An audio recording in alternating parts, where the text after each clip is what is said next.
Hello guys, കഴിഞ്ഞ ദിവസം ഒരു ഷേവിംഗ് പൗഡറിന്റെ വീഡിയോ ഞാനിട്ടുണ്ടായിരുന്നു. ഒരാൾ എൻ്റെ അടുത്ത് പറഞ്ഞു ഡീറ്റെയിൽഡ് ആയിട്ട് വീഡിയോ ചെയ്യുമോ. കുറേ ക്വസ്റ്റ്യൻസ് ഉണ്ടായിരുന്നു. അപ്പോൾ എന്തായാലും ആ ക്വസ്റ്റ്യൻസ് ഒക്കെ ഞാൻ ഇവിടെ വന്ന് ആൻസർ ചെയ്യാം. Lot of you guys have the same questions. So സാധനത്തിന്റെ പേര് ഇതാണ് സംഭവം. ഓക്കെ, മാജിക് ഷേവിംഗ് പൗഡർ എന്നാണ് സാധനത്തിന്റെ പേര്. ലിങ്ക് ചോദിക്കുന്നവരോട് എനിക്ക് പറയാനുള്ളത്, ഞാൻ ഡിസ്ക്രിപ്ഷനിൽ ആഡ് ചെയ്യാൻ നോക്കിയിട്ട് പറ്റുന്നില്ല, കമന്റ് ബോക്സിൽ ആഡ് ചെയ്യാൻ നോക്കിയിട്ടും ക്ലിക്കബിൾ ലിങ്ക് പറ്റുന്നില്ല. അപ്പോൾ അതെന്തുകൊണ്ടെന്ന് എനിക്ക് അറിയത്തില്ല. ഞാൻ യൂട്യൂബ് ഇപ്പോഴാണ് തുടങ്ങിയത്. സോ ഇതിനകത്ത് കുറെ കാലം ഇപ്പോഴും ഞാൻ പഠിച്ചുകൊണ്ടിരിക്കുക. അതുകൊണ്ടാണ് എനിക്ക് പറ്റുന്നില്ല, എനിക്ക് അറിയാവുന്ന ഒരാളുണ്ടെന്ന് പറഞ്ഞതാ. ആമസോണിൽ മാജിക് ഷേവിംഗ് പൗഡർ എന്ന് സെർച്ച് കഴിഞ്ഞാൽ സാധനം കിട്ടും. ഇതിന്റെ പല കളറുണ്ട്, റെഡ്, പിങ്ക്, മറ്റേത് മറിച്ച് ബ്ലൂ. പാക്കേജിങ്ങിന്റെ കാര്യമാണ് ഞാൻ പറയുന്നത്. It doesn't matter. Okay, the colour doesn't matter. ഏത് വേണമെങ്കിലും നിങ്ങൾക്ക് വാങ്ങിക്കാം. ബിക്കോസ് അതൊരു ക്വസ്റ്റ്യൻ ആയിരുന്നു. ആൻഡ് ഏത് കളറാണെങ്കിലും നിങ്ങൾക്ക് വാങ്ങിക്കാവുന്നതാണ്. എല്ലാത്തിനും ഒരേ പ്രവർത്തനങ്ങൾ തന്നെയാണ്, അതിന് പ്രത്യേകിച്ച് വ്യത്യാസമൊന്നുമില്ല. പിന്നെ അതിനകത്ത് എന്താണ് ഞാൻ മിക്സ് ചെയ്തത്? വെള്ളമാണ് ഞാൻ മിക്സ് ചെയ്തിട്ടുണ്ടായിരുന്നത്. അത് ഞാൻ മേ ബി അത് നിങ്ങൾക്ക് മനസ്സിലാവുന്നു ഞാൻ ചിന്തിച്ചതുകൊണ്ടുള്ളത് ഞാൻ പറയാതിരുന്ന വീഡിയോക്കകത്ത് സാധാ വെള്ളം. ഇത് വേറൊരു ക്വസ്റ്റ്യൻ ഒരുപാട് വന്നിട്ടുണ്ടായിരുന്നു, ഫേസിൽ അപ്ലൈ ചെയ്യാമോ എന്നുള്ളത്. ഇതൊരു കെമിക്കലാണ് അല്ലേ? ഈ ഒരു കെമിക്കൽ സാധനം നമ്മൾ മുഖത്തിടുമോ? ഇടുന്നവരുണ്ട്, ഞാൻ കണ്ടിട്ടുണ്ട്. പക്ഷെ ഞാൻ ഇട്ടിട്ടില്ല, ഇടത്തുമില്ല. എനിക്ക് പേടിയാ. ഇനി വേറെ കുട്ടി എന്നോട് വന്ന് പറഞ്ഞു എനിക്ക് ഷേവ് ചെയ്യാൻ പറ്റില്ല, ഫേഷ്യൽ റേസർ പറ്റില്ല, ലേസർ റിമൂവൽ ചെയ്യാൻ പറ്റില്ല, എനിക്കൊന്നും ചെയ്യാൻ പറ്റില്ല. പൗഡർ ഇതുപോലത്തെ ഫേസിൽ യൂസ് ചെയ്യാൻ പറ്റുന്നുണ്ടോ എന്ന് ചോദിച്ചാൽ, അപ്പോൾ റൂട്ട്സ് ആൻഡ് ഹെർബ്സ് എന്ന് പറഞ്ഞൊരു ബ്രാൻഡിന്റെ ഫേഷ്യൽ ഹെയർ റിമൂവൽ പൗഡർ ഇതുപോലത്തെ തന്നെ, പക്ഷെ നാച്ചുറൽ ഇൻഗ്രീഡിയൻസ് വെച്ചിട്ടുള്ള സാധനമാണ്. അപ്പോൾ അത് ഫേസിൽ നമുക്ക് ഉപയോഗിക്കാവുന്നതാണ്. പിരിയത്തിലൊന്നും കൊണ്ടുപോയി തേച്ച് പണി വാങ്ങിക്കരുത്. It's also available in Amazon. Roots and ഹെർബ്സിന്റെ ഞാനിവിടെ പിക്ചർ ആഡ് ചെയ്തേക്കാം, ഫേഷ്യൽ ഹെയർ റിമൂവൽ പൗഡർ. അപ്പോൾ അതുണ്ട്, അങ്ങനത്തെ ഒരു സാധനമുണ്ട്. അത് ഫേസിൽ നമുക്ക് യൂസ് ചെയ്യാം. ഈ സാധനം ഞാൻ റെക്കമെൻഡ് ചെയ്യില്ല. നിങ്ങൾ നിങ്ങളുടെ സ്വന്തം റിസ്കിൽ വേണം യൂസ് ചെയ്യുന്നത്. ഞാൻ യൂസ് ചെയ്തിട്ടില്ല, ഞാൻ യൂസ് ചെയ്തിട്ടില്ല. Because it's a chemical, it's a strong chemical. ഇത് സ്മെല്ല് നമുക്ക് കേൾക്കുമ്പോൾ തന്നെ നമുക്ക് മനസ്സിലാവും. ഇത് ഇട്ട് കഴിയുമ്പോൾ ഒരു സ്മെല്ലുണ്ട്. ഇത് മിക്സ് ചെയ്യുമ്പോഴൊന്നും ഒരു സ്മെല്ലില്ല. ഇപ്പൊ സാധാരണ രീതിയിൽ ഒന്ന് മണത്ത് നോക്കണം, പ്രത്യേകിച്ച് ഒരു സ്മെല്ലൊരു ഫ്രേഗ്രൻസ് ആണ്. പക്ഷെ ഇത് ഇട്ട് കഴിയുമ്പോൾ ഒരു സ്ട്രോങ് കെമിക്കൽ സ്മെല്ലുണ്ട്. അത് സാധനം ഞാൻ മുഖത്തിടത്തില്ല. I wouldn't recommend it to you as well. ഏത് മോയ്സ്ചറൈസറാണ് യൂസ് ചെയ്യുന്നത് ചോദിച്ചിട്ടുണ്ട്. ഞാൻ ബോഡി ഓയിലാണ്, വാസ്ലിന്റെ ബോഡി ഓയിലാണ്. അത് ഒരുപാട് വീഡിയോക്കകത്ത് എനിക്ക് വരുന്ന ഒരു പ്രശ്നം. നമ്മുടെ ഈ കോളർ ബോൺ ഏരിയയിൽ ഇവിടെയൊക്കെ ഒരു ഗ്ലോ കിട്ടാൻ വേണ്ടി ഞാൻ യൂസ് ചെയ്യുന്ന ഒരു സാധനമാണ് ബോഡി ഓയിൽ വാസ്ലിന്റെ. അഗൈൻ ലിങ്ക് ഇല്ല, എനിക്ക് ലിങ്ക് ആഡ് ചെയ്യാൻ പറ്റില്ല. സോ നിങ്ങളെല്ലാം ആമസോണിൽ സെർച്ച് ചെയ്യുന്നതായിരിക്കും നല്ലത്. ഞാൻ യൂസ് ചെയ്തൊരു ബോഡി ബട്ടറാണ്, ഇത് ട്രീ ഹട്ടിന്റെ ബോഡി ബട്ടറാണ്.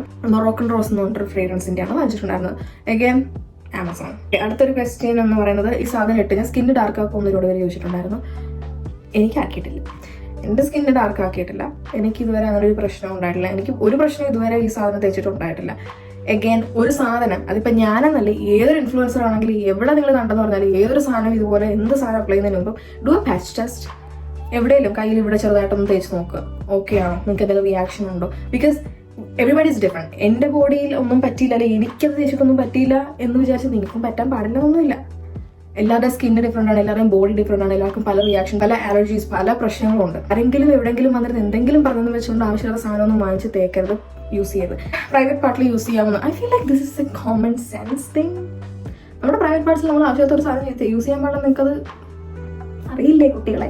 ബിക്കിനി ഏരിയയിൽ യൂസ് ചെയ്യാം. ബിക്കിനി ഏരിയയിലാണ് ഞാൻ യൂസ് ചെയ്തിട്ടുള്ളത്, ഞാൻ യൂസ് ചെയ്യാറുള്ളത്. ബിക്കിനി ഏരിയ അല്ല ഈ പ്രൈവറ്റ് പാർട്സ് എന്ന് പറയുന്ന ഏരിയ. ഓക്കെ, നിങ്ങൾ വെജാനായാലും നിങ്ങൾ ആവശ്യമില്ലാത്ത സ്ഥലത്തൊക്കെ കൊണ്ട് തേച്ച് പണി വാങ്ങിക്കരുത്. ഇതൊരു കെമിക്കലാണെന്ന് ഞാൻ എടുത്തെടുത്ത് പറയുന്നുണ്ട്. ഓക്കെ, ബിക്കിനി ഏരിയ വേറെയാണ്. നിങ്ങളുടെ vulva or vagina is a different, highly different space. It's a private part. Okay, don't be using things that should not go there. നിങ്ങളുടെ pH ബാലൻസ് മെസ് ചെയ്യാനും ഒക്കെ ഈ സാധനം പണി കിട്ടും നിങ്ങൾക്ക് അങ്ങനെയൊക്കെ ചെയ്തിട്ടുണ്ടെങ്കിൽ. സോ ആവശ്യമില്ല. ഇതൊന്നല്ല, ഇപ്പൊ നിങ്ങൾ ഈ ഫെമിനിൻ വാഷസ് ഒക്കെ ഒരുപാട് നമ്മുടെ മാർക്കറ്റ്സിൽ അവൈലബിൾ ആണ്. ഈ വാഷ് പോലത്തെ സംഭവങ്ങൾ യൂസ് ചെയ്യാൻ പാടില്ല. Okay, it's not good. വെള്ളം മാത്രമാണ് നമ്മൾ യൂസ് ചെയ്യേണ്ടത്. ഇപ്പൊ നിങ്ങൾ ഷേവ് ചെയ്യുക, അല്ലെങ്കിൽ നിങ്ങൾ ലേസർ ചെയ്ത് കളയൂ, നിങ്ങൾ വാക്സ് ചെയ്യാൻ അത്ര പെയിൻ ടോളറൻസ് ഉള്ള ആൾക്കാർക്ക് അങ്ങനെ ചെയ്യൂ. അല്ലാതെ ഇങ്ങനെയുള്ള കെമിക്കലൊന്നും എടുത്ത് അവിടെ ഇവിടെ ഒന്നും തേക്കാൻ പാടില്ല. ബിക്കിനി ഏരിയ എന്നാണ് ഞാൻ പറഞ്ഞത്, പ്രൈവറ്റ് പാർട്സ് എന്നല്ല. പിന്നെ ഇറിറ്റേഷൻ എന്തെങ്കിലും ഉണ്ടായി, ഞാൻ നേരത്തെ ഒരുപാട് പ്രാവശ്യം ആ വീഡിയോക്കകത്ത് തന്നെ ഞാൻ പറഞ്ഞത്, എനിക്ക് ഇറിറ്റേഷനും എനിക്കൊരു പ്രശ്നവും ഉണ്ടായിട്ടില്ല, എനിക്കൊരു കുഴപ്പം ഉണ്ടായിട്ടില്ല. അത് കയ്യിലും കാലിലും ബിക്കിനി ഏരിയയിലും ഒക്കെയാണ് ഞാൻ യൂസ് ചെയ്യാറുള്ളത്. ഞാൻ യൂസ് ചെയ്തിട്ട് എനിക്കൊരു പ്രശ്നം ഉണ്ടായിട്ടില്ല. സോ അഗൈൻ ഞാനല്ല നിങ്ങൾ ഏതൊരു സാധനം വാങ്ങിച്ചാലും. പിന്നെ എന്തെങ്കിലും ക്വസ്റ്റ്യൻസ് ഉണ്ടെങ്കിൽ ഒബിയസ്ലി കമന്റ് ബോക്സിൽ വരിക, എല്ലാം ആൻസർ ചെയ്യുമെന്നാണ് എൻ്റെ വിശ്വാസം. 5 to 7 minutes അതിൽ കൂടുതൽ വെക്കരുത്. അതിനകത്ത് പറയുന്ന ടൈമിൽ കൂടുതൽ വെച്ചാൽ ഒബ്വിയസ്ലി എന്തെങ്കിലും റിയാക്ഷൻ ഉണ്ടായാൽ പോലും അവർക്കും ഹെൽപ്പ് ചെയ്യാൻ പറ്റില്ല, നമുക്കും ഹെൽപ്പ് ചെയ്യാം, ഒന്നും ചെയ്യാൻ പറ്റുന്നുണ്ടാവില്ല. ഇത്രയൊക്കെ ഉള്ളൂ ഈ വീഡിയോ. അടുത്ത വീഡിയോ ആയിട്ട് വീണ്ടും കാണാം. I hope this helped. Thank you so much. Bye by.